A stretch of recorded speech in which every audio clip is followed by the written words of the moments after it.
날마다 솟는 샘물과 함께하는 오늘의 큐티 시간입니다. 5월 31일 월요일, 오늘의 말씀은 예레미야 10장 17절에서 25절 말씀입니다. 에워싸인 가운데에 앉은 자여, 내 짐꾸러미를 이 땅에서 꾸리라. 여호와께서 이와 같이 말씀하시되, 보라, 내가 이 땅에 사는 자를 이번에는 내던질 것이라. 그들을 괴롭게 하여 깨닫게 하리라. 슬프다 내 상처여, 내가 중상을 당하였도다. 그러나 내가 말하노라, 이는 참으로 고난이라. 내가 참아야 하리로다. 내 장막이 무너지고 나의 모든 줄이 끊어졌으며 내 자녀가 나를 떠나가고 있지 아니하니 내 장막을 세울 자와 내 휘장을 칠 자가 다시 없도다. 목자들은 어리석어 여호와를 찾지 아니하므로 형통하지 못하며 그 모든 양떼는 흩어졌도다. 들을지어다, 북방에서부터 크게 떠드는 소리가 들리니 유다 성읍들을 황폐하게 하여 승냥이의 거처가 되게 하리로다. 여호와여, 내가 알거니와 사람의 길이 자신에게 있지 아니하니 걸음을 지도함이 걷는 자에게 있지 아니하니이다. 여호와여, 나를 징계하옵시되 너그러이 하시고 진노로 하지 마옵소서. 주께서 내가 없어지게 하실까 두려워하나이다. 주를 알지 못하는 이방 사람들과 주의 이름으로 기도하지 아니하는 족속들에게 주의 분노를 부으소서.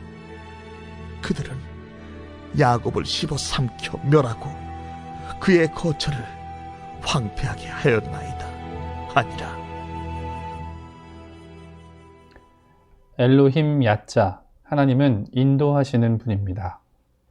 예레미야 7장부터 10장은 하나의 문단으로 참 예배와 성전 파괴가 무엇인지를 기록하고 있습니다. 이 부분은 7장 1절로 8장 3절까지와 8장 4절로 10장 25절까지 두 단락으로 구분됩니다. 앞부분은 3문체로 구성되어 참 예배가 무엇인가를 이야기하고 있다면, 뒷부분은 예루살렘의 함락과 성전 파괴라는 주제를 운문체로 기록하고 있습니다. 오늘 본문이 속한 10장 17절로 25절은 두 번째 단락을 마무리하는 부분으로 하나님의 심판과 예레미야의 기도가 병행하여 나타나고 있습니다. 하나님께서는 본문 가운데 이스라엘에 임할 분명한 심판을 선포하십니다. 그런데 그 심판은 단순히 잘못을 따지고 벌주기 위한 수단만이 아닙니다. 하나님께서 이스라엘을 징계하시는 것은 그들을 괴롭게 함으로 깨닫게 하기 위함이라고 말씀하십니다. 인도자 되시는 하나님을 깨닫는 것이 하나님의 백성들에게 너무나 중요한 일이기 때문입니다. 오늘 본문을 통해 우리도 우리의 걸음을 인도하시는 여호와 하나님을 깨달아 쉬지 않고 그분께 기도하며 살아갈 수 있기를 간절히 소망합니다. 운문체로 기록되어 있는 오늘 본문은 해석이 난해하여 학자마다 이견이 분분한 단락 중 하나입니다. 가장 큰 이유는 오늘 본문에서 말하고 있는 화자가 누구인지 정확히 기록되어 있지 않기 때문입니다.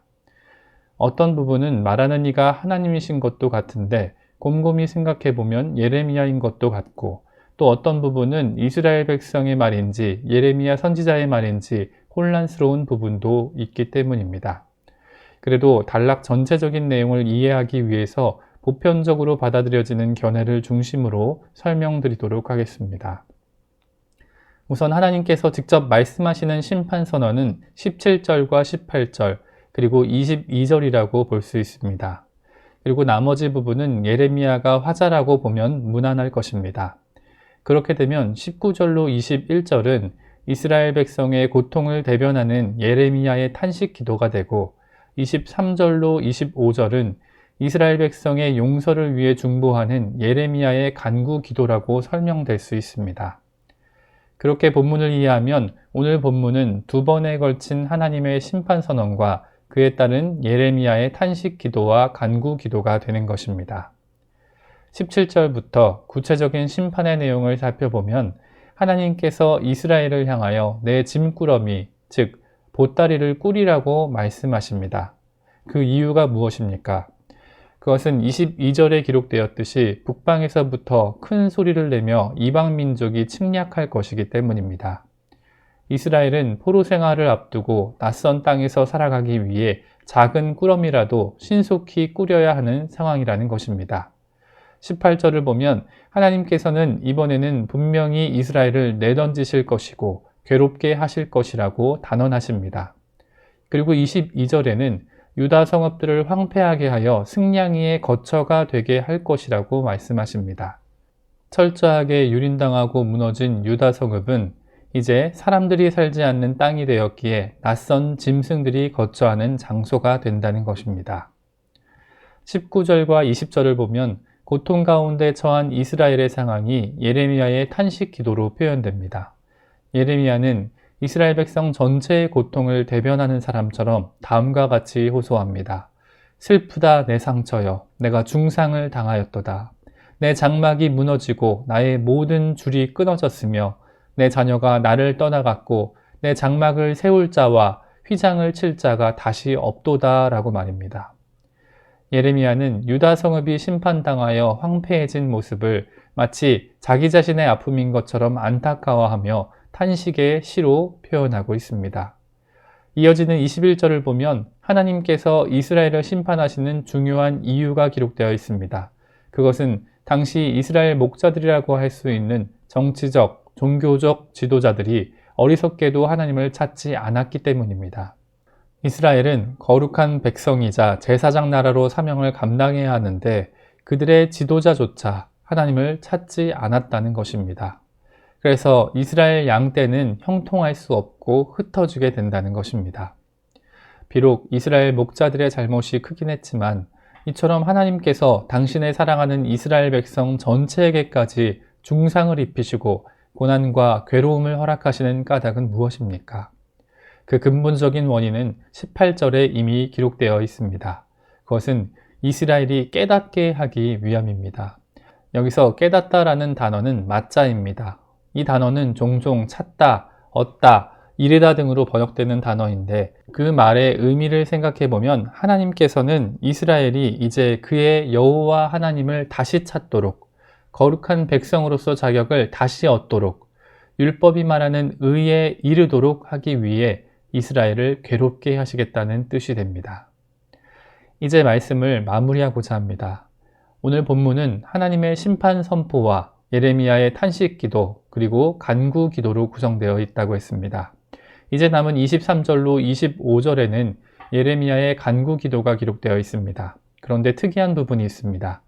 예레미야는 간구 기도를 할 때 자기 생각대로 기도하지 않았다는 사실입니다. 예레미야 10장 23절로 25절까지는 철저하게 기록된 하나님의 말씀을 따라 드리는 간구 기도이기 때문입니다. 먼저 23절 말씀은 잠언 16장 9절과 20장 24절을 반복하는 기도이고 24절 말씀은 시편 6편 1절에 따른 기도이며 25절은 시편 79편 6절과 7절을 똑같이 따라하는 기도입니다. 예레미야는 지금 한 치 앞도 알 수 없는 이스라엘의 미래를 하나님께 맡길 때 잠언의 지혜를 따라 기도했고 너그럽게 징계하시고 용서해달라는 기도는 다윗의 시를 따라 기도했으며 이스라엘의 대적자에 대한 공의로운 심판은 아삽의 시를 따라 기도한 것입니다. 그렇습니다. 예레미야는 하나님의 말씀 속에서 이스라엘을 인도하시는 하나님을 온전히 깨닫고 이를 바탕으로 하나님께 기도하며 나아갈 수 있었던 것입니다. 오늘 우리가 처한 상황은 무엇입니까? 비록 우리의 생각과 다르게 환경이 바뀌고 상황이 변화된다고 할지라도 이 모든 상황보다 앞서 우리의 걸음을 인도하시는 하나님 아버지를 바라보기 원합니다. 하나님의 말씀을 통해 우리의 걸음을 인도하시는 여호와 하나님을 깨닫고 날마다 시간마다 쉬지 않고 기도하며 살아가는 저와 여러분이 될 수 있기를 간절히 소망합니다. 함께 기도하겠습니다. 아버지 하나님 감사합니다. 오늘 우리는 예레미야에 기록된 심판과 기도의 말씀을 들었습니다. 그리고 이를 통해 하나님께서 당신의 백성에게 고통을 허락하시는 이유가 깨닫고 주께 돌아오게 하기 위함이라는 사실을 알게 되었습니다. 하나님, 우리가 우리에게 속한 고통의 상황을 분별할 수 있는 명철을 허락하여 주시옵소서. 그리고 우리가 이 땅에서 하나님의 자녀답게 살아갈 수 있는 지혜를 허락하여 주시옵소서.